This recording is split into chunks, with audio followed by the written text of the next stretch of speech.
Então nós temos um visitante hoje. Que bom estar aqui conosco, irmão. Seja bem-vindo. Sinta-se em casa.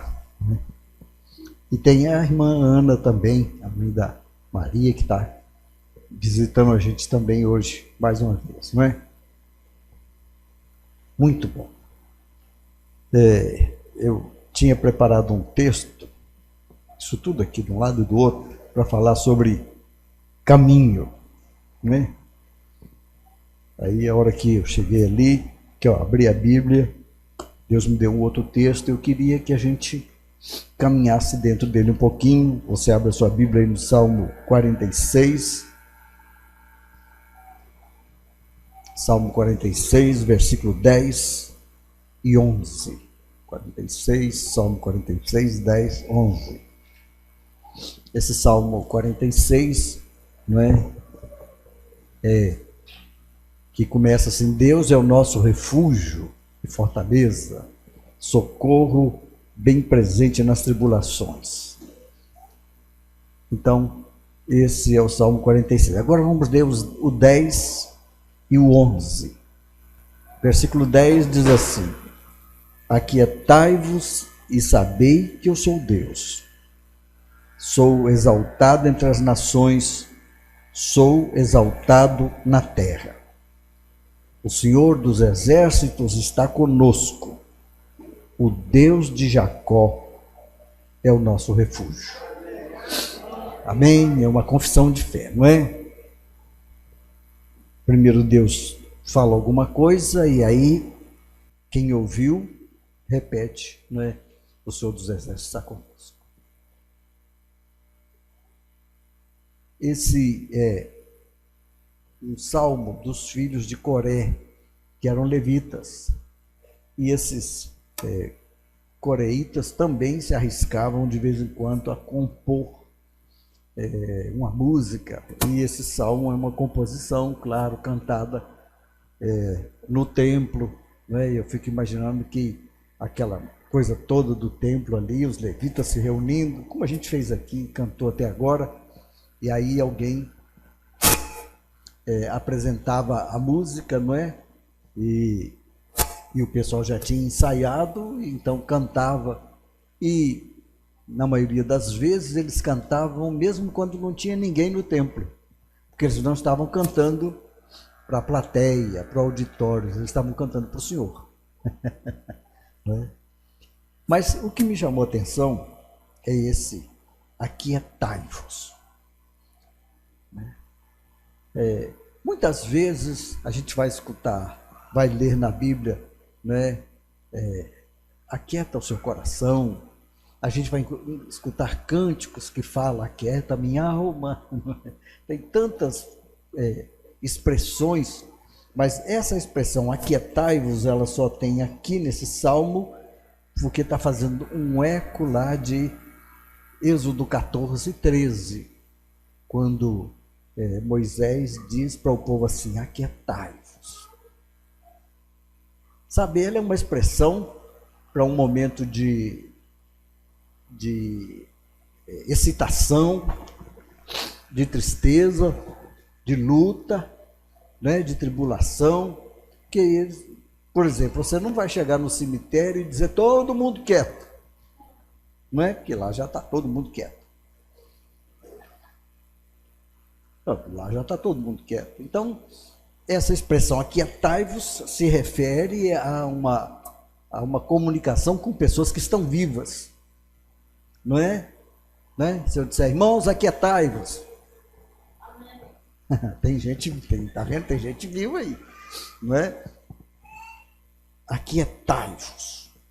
Sabe, no meio desse burburinho que a gente vive, no meio de tantas profecias, assim, tanta gente profetizando coisa ruim, não é? A gente vê lá o Covid está voltando na Europa, não é? A China já vai fechar de novo por causa do Covid, e as coisas estão por aí afora, e aqui no Brasil já liberaram o carnaval, porque aí, né, quando vier o carnaval, aí as pessoas começam a dizer: olha, prepare-se, porque depois do carnaval, né, foi assim em 2020, liberaram o carnaval e depois do carnaval a coisa invadiu o Brasil de uma maneira, né? Porque quem veio de fora, que estava restringido lá nos seus países, vieram para cá e trouxeram os seus vírus, e a coisa recrudesceu no Brasil.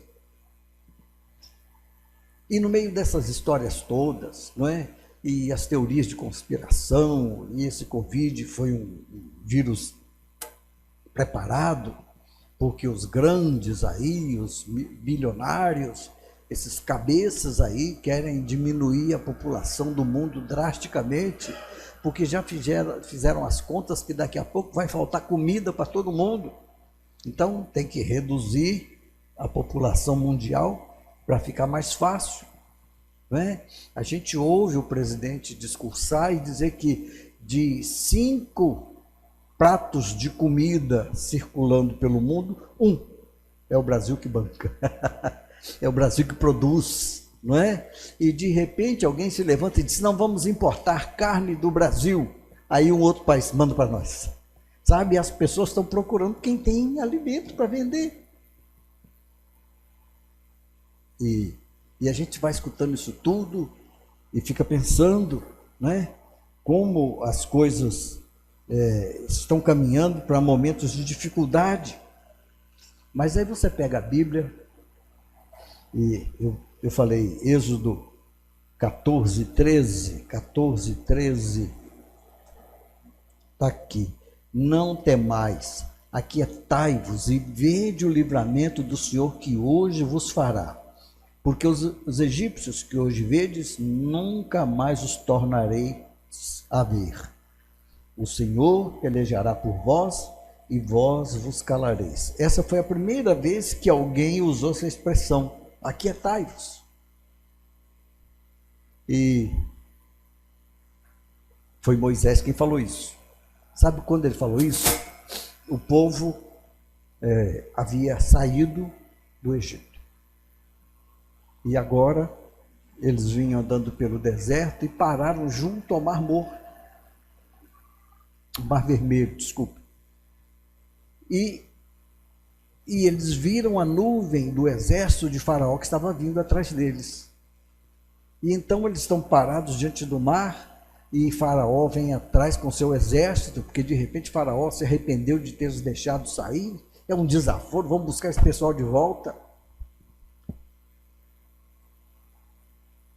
E agora não sabe, não adianta correr para os lados, e o povo se inquieta, e o povo reclama, e o povo murmura, e Moisés manda passar essa ordem, aquietai-vos.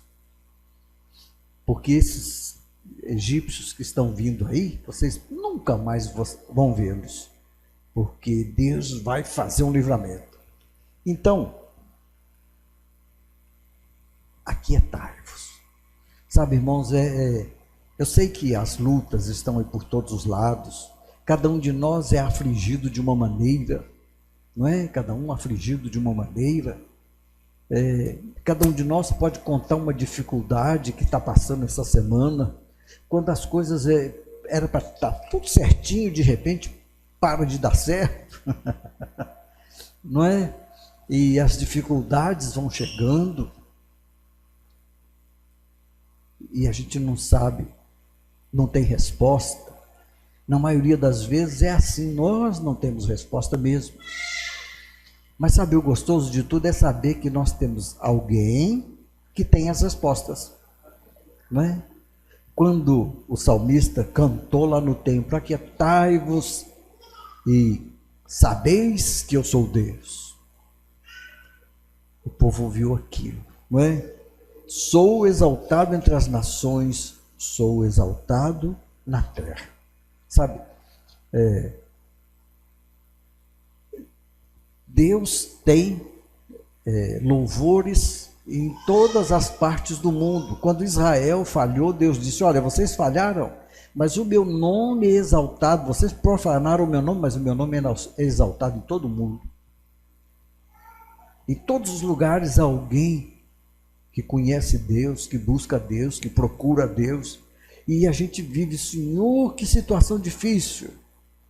E se você pudesse ouvir do Senhor, Ele estaria soprando no seu ouvido: aquietai-vos, fica quieto. Sabe por quê? Porque muitas vezes, por que Ele manda aquietar? Porque muitas vezes nós atrapalhamos quando agimos, não é? A gente vai lá e toma algumas decisões, algumas até que parecem lógicas, não é? Decisões lógicas. Veja, Davi olhou a coisa assim e disse: olha, sabe uma coisa, eu vou fugir lá para os filisteus, não é? Ele disse o texto ali, disse para si mesmo, você conhece o texto, 1 Samuel 27, disse Davi para si mesmo, né? Decisão própria, escolha própria, disse Davi para si mesmo. Pode ser que algum dia Saul me mate. O melhor para mim é fugir para os filisteus. Quem sabe assim Saul desista de me perseguir. Tomou uma decisão que não era só dele. A gente precisa saber de uma coisa: as decisões que tomamos, boas ou más, certas ou erradas, vão atingir outras pessoas também. Essa decisão de Davi envolveu mais 600 homens e suas famílias. Por isso, você vai de carro pela estrada e vê uma placa assim: na dúvida, não ultrapasse. Né? Na dúvida, não ultrapasse. Se você está com dúvida, não entra. Então, muitas vezes é assim. Eu me lembro, muitos anos atrás, eu tinha uma Kombi e estava viajando no interior e tinha um caminhão na minha frente, ele muito lento, e o motorista fez assim, né? E eu ultrapassei, era perto de uma curva, lá na frente tinha uma viatura da polícia rodoviária. Eles me pararam e tal. E o senhor não podia fazer essa ultrapassagem que o senhor fez. Eu falei: mas o senhor viu que o motorista do caminhão me mandou passar, porque ele estava vendo? Nós vimos, mas o senhor infringiu uma lei e tal, assim. Mas não vamos liberar o senhor. E me mandaram embora, né? Mas alguém disse: passa, e eu não devia ter passado. Então, na dúvida, não ultrapasse. Se você não tem uma resposta certa de Deus, não faça. Aí fica uma pergunta: mas pastor, como é que eu sei quando é uma resposta certa de Deus? Quando há paz no seu coração.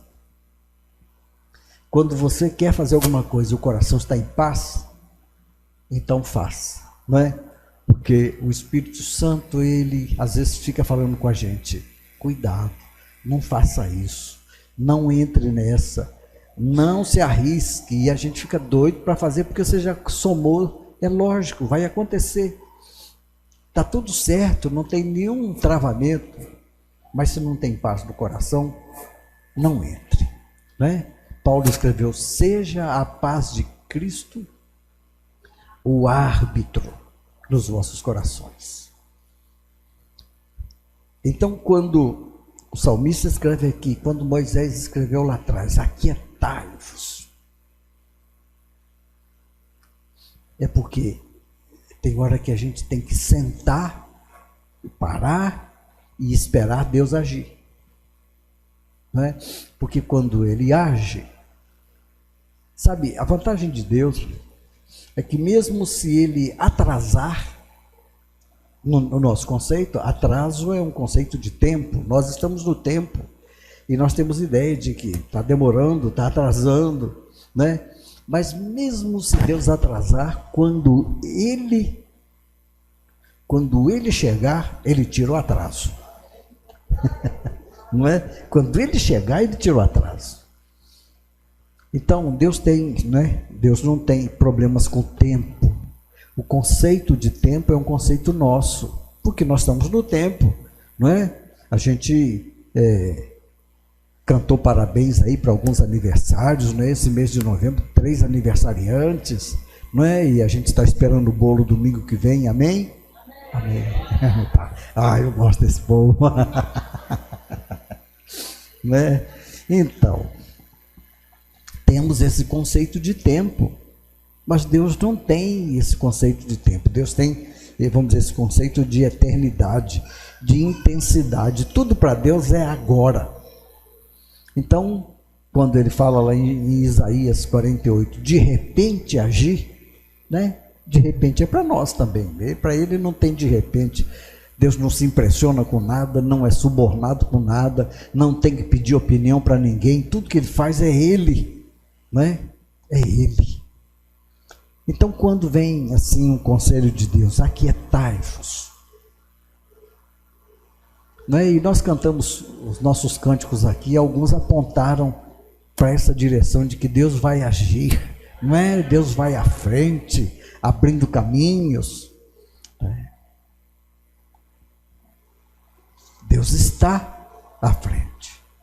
Era assim com o povo no deserto, não é? Aquela nuvem que de dia subia e tapava o sol para o pessoal andar pelo deserto na sombra, né? Era sombra e água fresca, né? Tudo direitinho. Né? A nuvem que subia e tapava o sol para o povo andar na sombra, de noite ela se transformava numa coluna de fogo e baixava e mantinha o acampamento quentinho, não tinha frio, sabe? E quando era para sair, não é? A nuvem ia na frente e o povo ia acompanhando. Quem ficasse fora da nuvem ficava no sol, não é? Tinha que andar mesmo. Mas sabe, aqui nesse episódio do Aquietai-vos, sabe o que a nuvem fez? A nuvem do Senhor estava lá cobrindo o arraial e de repente chegou a notícia, o exército de Faraó está vindo. A Bíblia diz que a nuvem do Senhor passou para trás e fez distância entre o povo de Deus e o exército de Faraó. Separou um do outro, protegeu. E aí Deus falou com Moisés, né? O povo está reclamando e Deus falou com Moisés: por que você está clamando a mim? Eu já dei uma ordem lá atrás, a ordem é seguir em frente. Diga ao povo de Israel que marche. Mas Senhor, marchar? Entrar nesse mar? Moisés disse: vocês vão ver o livramento do Senhor. E sabe o que aconteceu? Naquela noite Deus mandou um vento forte. O vento forte balançava as tendas do povo, mas era aquele vento forte que estava soprando e abrindo as águas e secando o caminho para o pessoal passar a pé enxuto. Não era só tirar a água, não, era passar a pé enxuto. Vocês nem vão pisar no barro. Que coisa, não é? Como Deus é detalhista na coisa. Como Deus é detalhista, assim, aquelas coisinhas para a gente saber. Quando ele falou, vai passar a pé enxuto, vai mesmo. É verdade, veio uma ventania a noite toda. Mas aquele vento estava preparando o caminho. Então, às vezes, você está dentro da turbulência.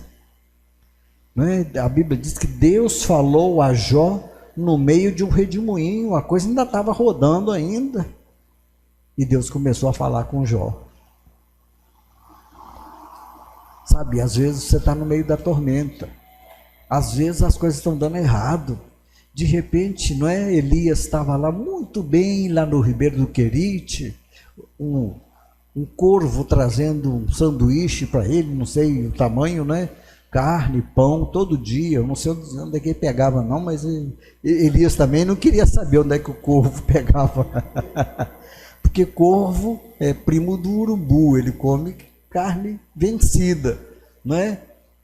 Mas agora ele trazia carne fresca e pão, né? Os corvos traziam para Elias de manhã e de tarde. Elias disse: oh, não precisa vida melhor do que essa, desse jeito aqui, eu moro aqui 10 anos, tinha o ribeiro, e bebia do ribeiro e vivendo uma vida de milagres. Aí de repente diz a Bíblia, porque não havia chuva, o ribeiro secou. Oh Deus, mas estava tão bom, Deus, mas estava tão bom, e agora só fez a água acabar? E Deus disse, é porque eu tenho um outro serviço para você, vai, né? vai lá para Sarepta, sai dos limites de Israel e vai para Sidom. E lá, em Sarepta, eu ordenei uma mulher viúva que te sustente. Oh, aí ele chega lá e olha para a mulher viúva, essa daí? Né? Ele pensou assim, uma casa boa, uma mulher rica e tal, e chega lá, tem uma mulher catando uns cavacos de lenha para fazer um bolo. Espera aí, senhor, só tenho certeza que o endereço é esse? Era. Né? Era. Sabe? Então, às vezes, a gente fica assim pensando, Senhor, o que está havendo? Acabou a água do ribeiro, e Deus disse, é para você mudar de lugar. Não é? E às vezes, Deus quer fazer um milagre maior e abençoar outras pessoas, porque de fato Elias foi para lá para que aquela viúva e o seu filho fossem abençoados. Aquietai-vos e sabei que eu sou Deus. Irmãos, essa é outra coisa. Não é o aquietai-vos indolência. Não é um aquietai-vos, já que eu não tenho nada para fazer, então não faço nada. Né? Não é isso não. É aquietai-vos e sabei que eu sou Deus. Aquietai-vos e sabei que eu vou agir nessa situação. Né? Hebreus 11:6 diz que, de fato, sem fé é impossível agradar a Deus. Você conhece o versículo? Porque aí diz o autor, porque quem se aproxima de Deus tem que saber que Ele existe. Olha que interessante. Bom, claro, se você vai falar com Deus, você tem que saber que Ele existe. Mas também é uma consciência de você saber com quem você está falando. E que Ele é galardoador daqueles que o buscam. Né? Então, quem se aproxima de Deus tem que saber que Ele existe. E aqui o autor diz, aquietai-vos e sabei que eu sou Deus. Né? O nosso Deus não é um Deus distante. Não é um Deus que está longe. Medimos o tamanho de Deus pelo quanto nos aproximamos dele. Né? Todo mundo conhece a historinha do pai e o filho que estão andando assim, o menino olha lá para cima e vê um avião tão alto, tão longe, né? E olha assim, né? E pai, aquele avião tão pequenininho. Aí depois a conversa evolui e ele pergunta assim, pai, Deus é grande ou Deus é pequeno? E o pai falou assim, vamos lá no aeroporto. Chegou no aeroporto, estava um aviãozão grandão lá, não é? E ele perguntou, aquele avião que você viu lá em cima era grande ou pequeno? Era pequeno. E esse que você está vendo aqui, esse é grande? Pois é, Deus é assim também. Se você está longe dele, ele é pequeno. Mas se você está perto dele, ele é grande. Não é? Então, quem mede o tamanho de Deus é a nossa aproximação dele. Aquietai-vos e sabei que eu sou Deus. Sou exaltado entre as nações. Sou exaltado na terra. É interessante o salmista ter terminado com o Senhor dos exércitos está conosco. Por que ele permitiu que um dos nomes dele fosse Senhor dos exércitos? Porque Deus tem os mais diferentes exércitos para agir aqui na terra, não é? Deus tem exército de gafanhotos, ele fala lá em Joel 2, quando ele fala da restituição, restituí-vos-ei os anos que foram consumidos pelo gafanhoto, não é? Migrador, cortador, destruidor. E aí ele fala assim, o meu grande exército que enviei contra vós. Olha, Deus mandou um exército de gafanhotos. Né? Já contei aqui a história de uma irmã que tinha um inquilino lá que não mudava de jeito nenhum. E ela orava, tentou de tudo e o inquilino não mudava, não ia embora, e ela queria se ver livre daquele inquilino.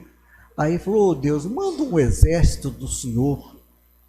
E aí a casa do lado do inquilino encheu de formiga. E ele ficou nervoso, não dá para ficar numa casa dessa, e foi embora. Sabe, Deus tem os mais diferentes exércitos, né? Por isso que está no plural, o Senhor dos exércitos. O Senhor dos exércitos está conosco, né? O Senhor dos exércitos está conosco. O rei orou assim: Senhor, conosco está as tuas mãos. Com eles está a mão do inimigo, mas o Senhor está conosco. Aí a briga fica desigual, não é? Foi assim com Deus. Ezequias reclamou, chorou, pediu a Deus e foi falar com o profeta Isaías: ora aí, eu sei que é um profeta assim que é ligado lá com Deus, ora aí, porque a coisa aqui está feia. E Isaías, vou orar. Aí Isaías já ia saindo assim no pátio, ainda estava na cidade, e Deus falou com ele: volta lá e avisa para Ezequias: olha, esse exército que está vindo aí não vai atirar uma flecha aqui em Jerusalém.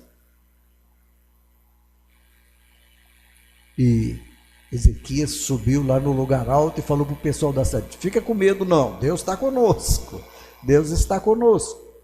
E o exército de Senaqueribe tinha 200.000 soldados. E Senaqueribe acampou numa cidade lá perto. E aí Deus mandou um exército de ratos. Ratos. Os ratos chegaram lá e espalharam uma peste bubônica no meio do arraial e morreram 185.000 soldados assírios. Está vendo? Deus tem exércitos que você não consegue imaginar, não é? 185.000, e a Bíblia diz que sobraram 15.000 soldados, não é? Para alguém ter que contar a história. Deus não matou os 200, senão ninguém ia contar. Não tinha ninguém para contar a história. Os 15.000 voltaram para trás e disseram: não dá para guerrear contra Ezequias. E sabe o que aconteceu? Os paizinhos ao redor, que seriam os próximos a serem conquistados, começaram a mandar presentes para Ezequias, dizer: quem tem um Deus igual ao seu merece presentes. Aquietai-vos, irmãos, a gente vai enfrentar os dias que estão chegando, as coisas são difíceis, e a gente tem hora que tem vontade de sentar na beira do meio-fio e ficar ali olhando para o dedão do pé, não é? Ou entrar no carro e ir até onde a gasolina der, não é? Aí o Senhor fala assim: aquietai-vos, eu ainda estou no controle, não é? E ninguém vai tomar esse controle da mão de Deus. Bom, eu queria deixar essas ideias para a gente aprender a se aquietar na presença do Senhor, a ter a certeza de que Ele está conosco, a ter a certeza de que Ele é o Senhor dos exércitos, a ter a certeza de que Ele vai agir, mesmo que pareça demorado, não é? Mesmo que pareça demorado, de repente Ele age. E sabe, irmãos, é isso que segura a gente, é saber que quando Ele age, Ele tira o atraso, né? Lá em João 6, a Bíblia, João narra que os discípulos entraram no barco e remaram a noite inteira, e João registra assim: já se fazia tarde e Jesus ainda não viera ter com eles. Mas o ainda deixa para a gente um gancho. Ele ainda não veio, mas vem. Amém? Então, aquietai-vos. É hora da gente aquietar o coração, não é? As coisas de repente ficam difíceis, de repente você começa a ficar preocupado e vai ficando difícil, não é? E você começa a sentir dores e tem alguma coisa errada, não é? E aí você fica sobressaltado e fica pensando, e aí você vai e faz um exame e vai lá e encara a UPA, não é? E fica lá, paga lá 4 horas, 5 horas sentado na cadeira esperando o resultado, aí Deus manda o resultado assim, o médico olha para você, o senhor não tem nada. Não é? Tinha muita gente orando para que o resultado fosse o senhor não tem nada. Amém? Então, é assim. Aquietai-vos e sabei que eu sou Deus. É Ele, não é? Ele não é um Deus distante, Ele não é um Deus ausente, Ele é o nosso Deus. Que o Senhor nos abençoe.